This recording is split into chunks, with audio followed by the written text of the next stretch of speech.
जय हिंद दोस्तों, एक बार फिर से आपका स्वागत है आपके अपने YouTube चैनल दिल से डिफेंस में जीके और जीएस की सीरीज में। आज हम लोग अपना अगला पार्ट देखेंगे।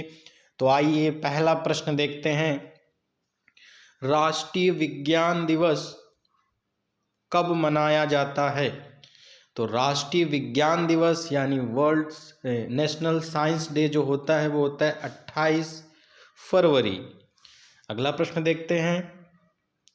रांची राजधानी है, यानी रांची किस राज्य की राजधानी है? तो बहुत आसान प्रश्न है। इसका सही जवाब हो जाएगा ऑप्शन नंबर सी, झारखंड की राजधानी क्या है? रांची है। अगर पूछे बिहार की राजधानी तो आप कहेंगे पटना, और यूपी की राजधानी यानी उत्तर प्रदेश की तो लखनऊ, और उड़ीसा की राजधानी पूछे तो भुवनेश्वर। अगला प्रश्न देखते हैं। नंद वंश का संस्थापक कौन था? तो नंद वंश का संस्थापक था महापद्म नंद। और पूछे नंद वंश का अंतिम शासक कौन था? तो वो था घनानंद, जिसको जो है चंद्रगुप्त मौर्य ने हरा दिया था और बाद में मौर्य वंश की स्थापना की। तो नंद वंश के बाद अगर पूछे कौन सा वंश आया था तो कहेंगे मौर्य वंश आया था। अगला प्रश्न देखते हैं। राज्यसभा को भंग करने का अधिकार किसके पास होता है? राज्यसभा को भंग करने का अधिकार, तो राज्यसभा एक स्थायी सदन है जो कभी भी भंग नहीं हो सकता है, इसलिए इसका सही जवाब हो जाएगा ऑप्शन नंबर डी, इनमें से कोई नहीं, क्योंकि राज्यसभा को कोई भंग ही नहीं कर सकता है। इसीलिए राज्यसभा को कहा जाता है कि राज्यसभा उच्च सदन है। और राज्यसभा सदस्य के कार्यकाल 6 वर्ष का होता है। राज्यसभा सदस्य बनने की न्यूनतम आयु 30 वर्ष होती है। राज्यसभा में वर्तमान सदस्यों की संख्या 245 है। अगर कहे अधिकतम कितने होते हैं तो आप कहेंगे 250 है। राज्यसभा का सभापति बहुत पूछता है, तो राज्यसभा का सभापति भारत का उपराष्ट्रपति होता है। अगला प्रश्न देखते हैं। बास्केटबॉल टीम में खिलाड़ियों की संख्या कितनी होती है? तो बास्केटबॉल में पूछ रहा है, तो बास्केटबॉल में होते हैं 5 खिलाड़ी, ऑप्शन नंबर ए। वॉलीबॉल में 6 होते हैं, कबड्डी में 7 होते हैं और बेसबॉल में 9 होते हैं। ये भी आप लोग ध्यान रखें। अगला प्रश्न देखते हैं। अगला है बिशप किस खेल से संबंधित है? तो बिशप किस खेल से संबंधित है, किस खेल की शब्दावली है? तो ऑप्शन नंबर सी, शतरंज। इस पे आप स्टार लगा सकते हैं, ये इंपॉर्टेंट प्रश्न है और बहुत कम जगह आपको ये देखने को मिलेगा। तो बिशप किस खेल से संबंधित है? तो शतरंज से है। अगला प्रश्न देखते हैं। भारत का अधिक वन वाला राज्य कौन सा है? तो भारत में सर्वाधिक वनों वाला राज्य है एमपी, यानी कि Madhya Pradesh, option number B. अगला प्रश्न देखते हैं।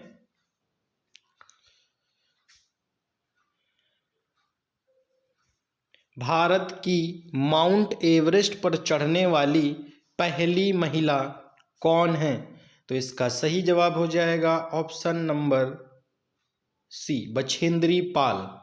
अगर कहे विश्व की पहली महिला जो माउंट एवरेस्ट पे चढ़ी थी तो वो थी कौन? जुनको तेबई। जुनको तेबई थी।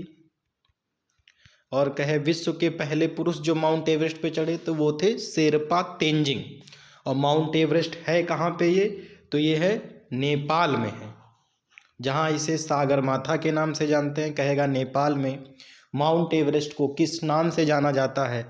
तो आप कहेंगे सागरमाथा, या बर्फ की देवी भी कहते हैं। अगला प्रश्न देखते हैं। भगवान बुद्ध की सबसे ऊंची प्रतिमा कहाँ स्थापित की गई थी? तो 9 नंबर प्रश्न का सही जवाब हो जाएगा ऑप्शन नंबर ए, राजगीर, यानी कि राजगृह, जो कि बिहार में है। अगला प्रश्न देखते हैं। दिल्ली को राजधानी किसने बनाया था? तो देखो ये बहुत टेक्निकल सवाल है। कह रहा है दिल्ली को राजधानी किसने बनाया था? तो पहला वंश कौन सा था? गुलाम वंश। और पहला मुसलमान शासक कौन था? वो था कुतुबुद्दीन ऐबक। लेकिन कुतुबुद्दीन ऐबक ने अपनी राजधानी लाहौर में ही रखी थी और दिल्ली राजधानी नहीं बनाई थी। उसके बाद जो शासक बना इल्तुतमिश, उसने राजधानी बनाया था दिल्ली को। तो इसका सही जवाब हो जाएगा ऑप्शन नंबर सी, इल्तुतमिश। इसीलिए गुलाम वंश का वास्तविक संस्थापक भी किसे कहा जाता है? इल्तुतमिश को ही कहा जाता है। ये मोहम्मद गोरी का गुलाम और दामाद था। इसीलिए क्योंकि मोहम्मद गोरी का गुलाम था कुतुबुद्दीन ऐबक, और कुतुबुद्दीन ऐबक का गुलाम कौन था? इल्तुतमिश। इसीलिए इसे गुलामों का गुलाम भी कहा जाता है। और ये इल्तुतमिश जो था वो कुतुबुद्दीन ऐबक का गुलाम और दामाद था। अगला प्रश्न देखते हैं।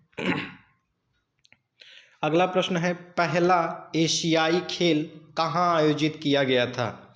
तो इसका सही जवाब हो जाएगा ऑप्शन नंबर डी, नई दिल्ली में। पूछे कब किया गया था? तो 1951 में। अगला प्रश्न देखते हैं, क्रिप्स मिशन भारत में कब आया था? तो क्रिप्स मिशन का भारत आगमन हुआ था 1942 में। इसके 3 सदस्य थे, sir Stafford Cripps, Pethick Lawrence और एबी अलेक्जेंडर। अगला प्रश्न देखते हैं, ग्रैमी पुरस्कार किस क्षेत्र में दिया जाता है? तो ग्रैमी पुरस्कार जो है वो संगीत के क्षेत्र में दिया जाता है, ऑप्शन नंबर बी। अगला प्रश्न देखते हैं, इंडिका पुस्तक का लेखक कौन है?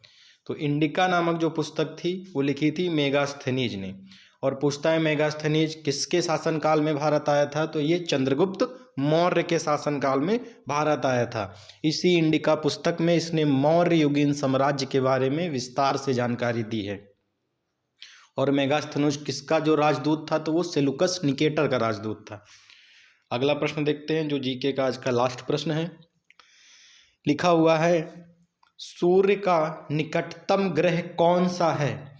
तो सूर्य के सबसे निकट ग्रह जो है वो है ऑप्शन नंबर डी, बुध। सूर्य के सबसे निकट कौन सा ग्रह है? ऑप्शन नंबर डी, बुध। अगला प्रश्न देखते हैं। अब ये है साइंस के प्रश्न आ गए यहाँ से।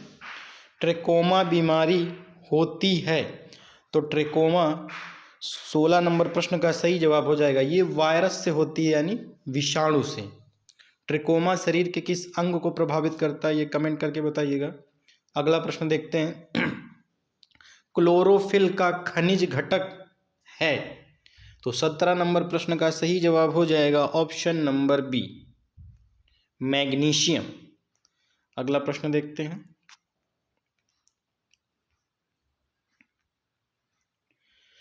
मिल्क ऑफ मैग्नीशिया का आणविक सूत्र होता है?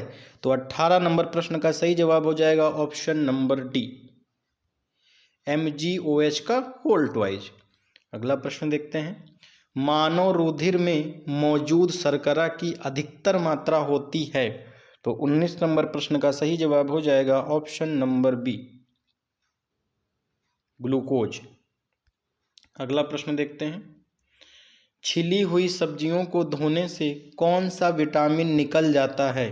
तो इसका सही जवाब हो जाएगा ऑप्शन नंबर ए, और विटामिन सी निकल जाता है। अगला प्रश्न देखते हैं, अन्न के समृद्ध स्रोत होते हैं?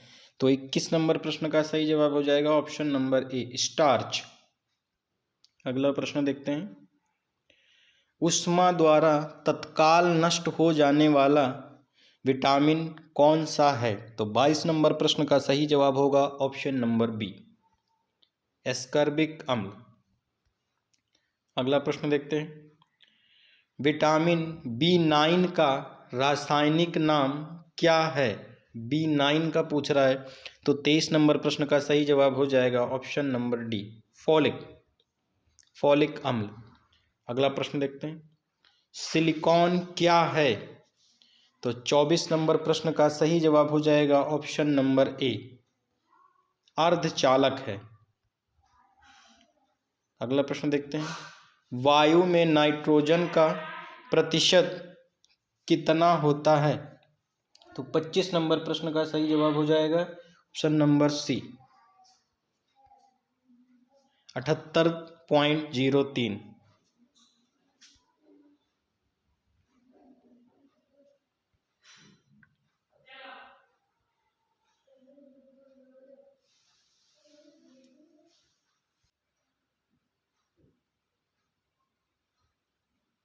अगला प्रश्न देखते हैं। प्रकाश के किरण की पूर्ण आंतरिक परावर्तन के लिए किससे गुजरना होता है? तो इसका सही जवाब हो जाएगा ऑप्शन नंबर ए, कांच के जल से। अगला प्रश्न देखते हैं।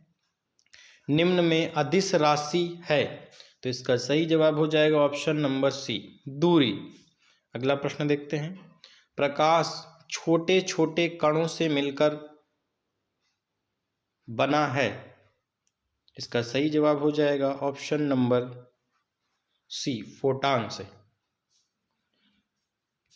अगला प्रश्न देखते हैं।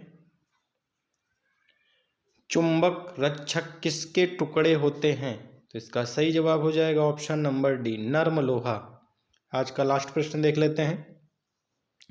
लक्स किसकी इकाई है, यानी लक्स किसका मात्रक है? तो इसका सही जवाब हो जाएगा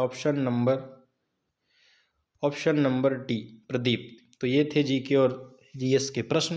वीडियो आपको अच्छा लगा हो तो वीडियो को लाइक करें, चैनल को सब्सक्राइब करें और अपने दोस्तों के साथ शेयर करें। पूरा वीडियो देखने के लिए आपका बहुत बहुत धन्यवाद। जय हिंद।